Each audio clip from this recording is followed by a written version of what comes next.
7 students. Good morning, Room 7 families. Mrs. Glucksman here. Today is Thursday. I hope you had a good day yesterday. I hope you had fun going on your sphere hunt around your house. How many did you find? That's great. Okay, let's go ahead and get started. Good morning, good morning. How are you? How are you? Very well, thank you. Very well, thank you. And you. And you. Let's do Japanese. Ohio, Ohio. O genki desu ka? O genki desu ka?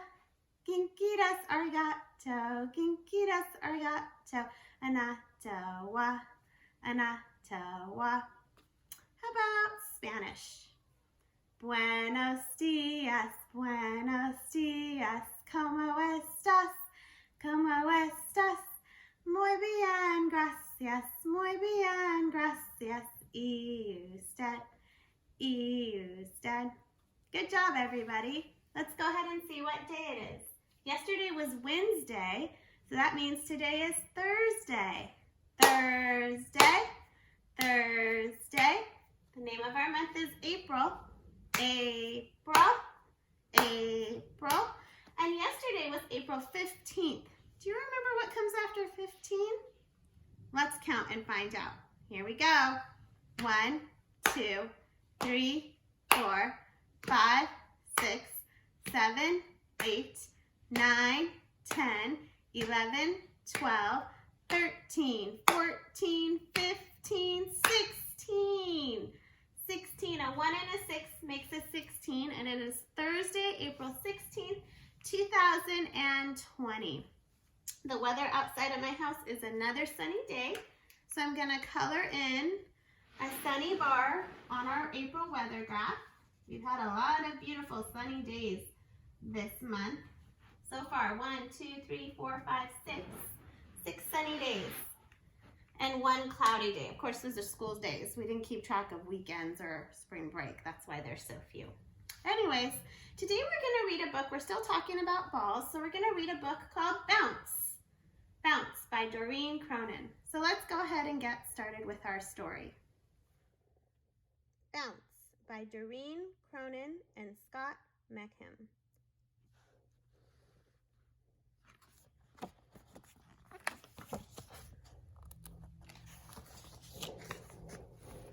Come on, let's bounce like a bunny. Hip, hop, hip, hop. Do you know what they're bouncing over? Looks like some type of lettuce or maybe cabbage. They're bouncing over. It's beautiful.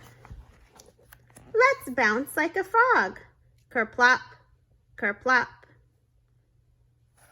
Look, the dog has flippers on, so it can have webbed feet like frogs do. I'll bounce to the left, and you'll bounce to the right. The dog is bouncing like a what? Ballerina. That's right. Bees bounce in the daytime, and bats bounce in the night. You can bounce a ball right off of your hands. Do you know what kind of ball that is? Do you remember? It's called a volleyball. You bounce it over the net using your hands. Or you can bounce it off of your toes. Right? What kind of ball is that? A soccer ball or football. We bounce it with our feet. I can bounce a beach ball on the tip of my nose. Can you? I think that seal can do it, but I don't think I could. If you bounce into a puddle, it's best to bounce in boots. If you must bounce in the market, it's best not to bounce in fruits. Otherwise, there'll be a big mess. Bouncing with your best friend is called a bouncing double. Bouncing on the couch is called big bouncing trouble. Not allowed to bounce on the couch. Not at my house anyway. It's hard to bounce in roller skates. It's fun to bounce on poles. That is a pogo stick. It's meant for bouncing.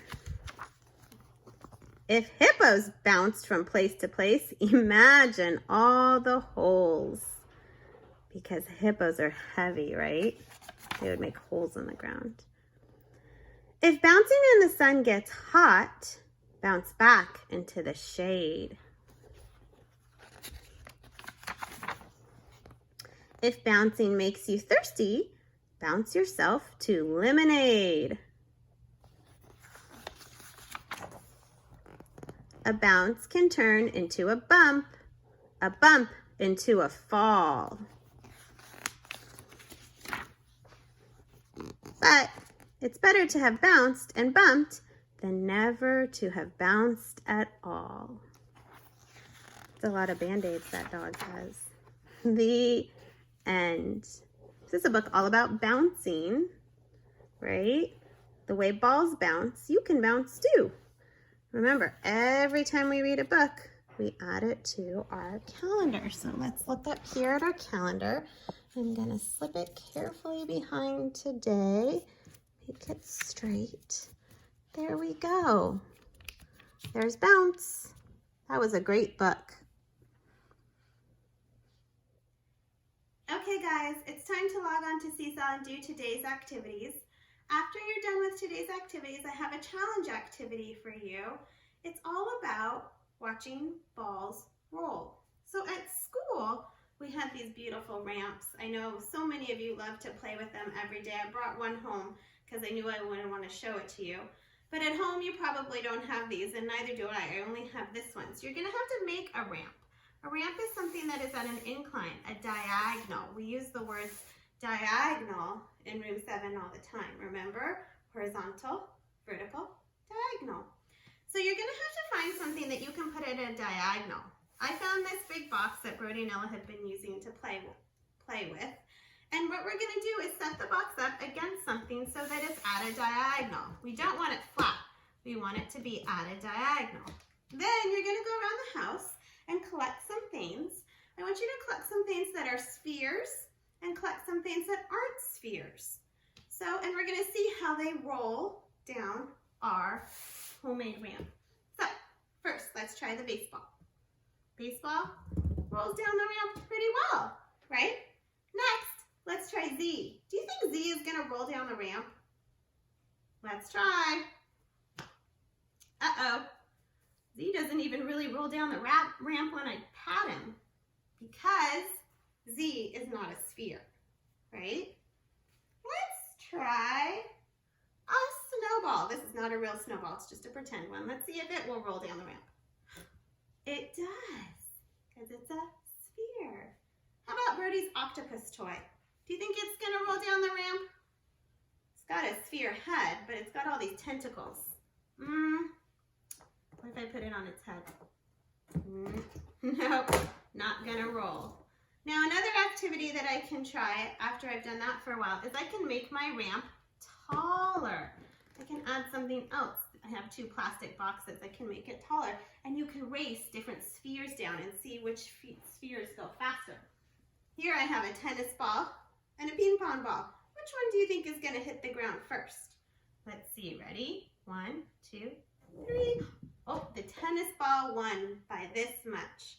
So today I want you to play with ramps, play with spheres and non-spheres and see which ones roll and which ones don't. And play around with your ramp. Make it taller, make it smaller. You can really do anything you want to do. I hope that you have a great day, Room 7. Enjoy playing with the ramps. Bye!